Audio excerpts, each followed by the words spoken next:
Você acha aquela mentira entre nós duas? Vai. Também estou mais com raiva de você. E estou muito feliz você e a Fátima estarem aqui. A galera! Ué, você não tem uma filha agora? Fazer responsabilidade? Sumi! Tá fazendo o quê? Sumi! Eu também. Você acha que vou ficar aqui com o dedo? Vou Aparece todo mundo aí, ó. É. A galera. A galera toda aí, ó.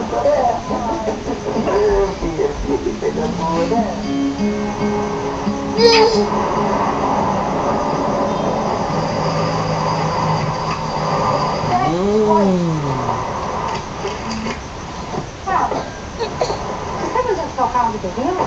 Ele saiu. E falou que não mata mais reunião à tarde. Não sei dizer. Mas Jaque, no carro Cadê Cauã? tem certeza? É, no carro dele, com a dona Jana.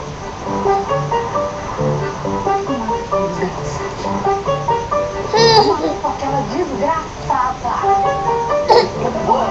Ó, cuidado aí nessa bola. Vocês me vão dar uma movimentação. Olha só. Aí a Fátima a noite a italianinho. Tá, é por isso que não pode casar.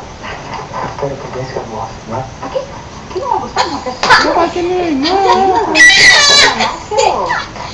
Nada, Maria, deixa eu sair também. Bom. A Jéssica vai morrer. Que isso?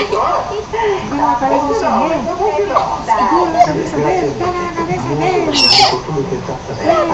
Agradece muito uma promoção, viu? Acho que é melhor você voltar pra empresa, então. É melhor. Mas é, o doutor não pode estar precisando de você. E você tá fazendo tudo, dá uma olhada. Não tá com você? Você não me viu. Melhor. O importante é você não deixar que ela desconfie, pelo amor. Pode Ela não pode confiar em nada. Deixa comigo. Hã? Tá muito bom, hein? Bom, tá bom, muito bom, já falei. Ponto, amor. Vamos trabalhar, tá? Diga o seu cara. Você não pode fazer isso, minha filha. Então ela ficou sozinha. A Jaque tá demitida. Eu vou tirar foto Maria sozinha.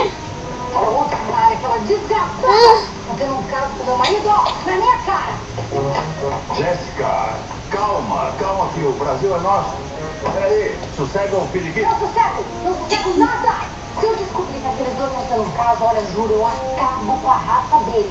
Não é nada disso. Provavelmente houve alguma reunião de emergência, então ela o acompanhou. Só isso. Lurdinha deve estar vendo isso. Não fala nada, Luzinha. Não fala nada que eu sei que você é copista dela, você vai ficar protegendo aquela família. Se você falar, vai ser pior pra você. Você vai pra rua igual a ela, é isso que você quer?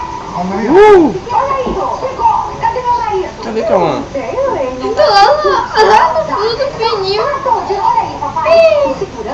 Segurança é esse que você mesmo contratou, falou na minha cara que ela saiu do carro dele com o meu marido. Você tá demitida, Jaque. Pega suas coisas e some daqui. Rua. Demitida? Não, mas só por hoje. Amanhã eu posso voltar. Pronto. Depois dessa bendita festa surpresa do pedido. Pra que foi se meter nisso, tá vendo? Você quis ajudar a sua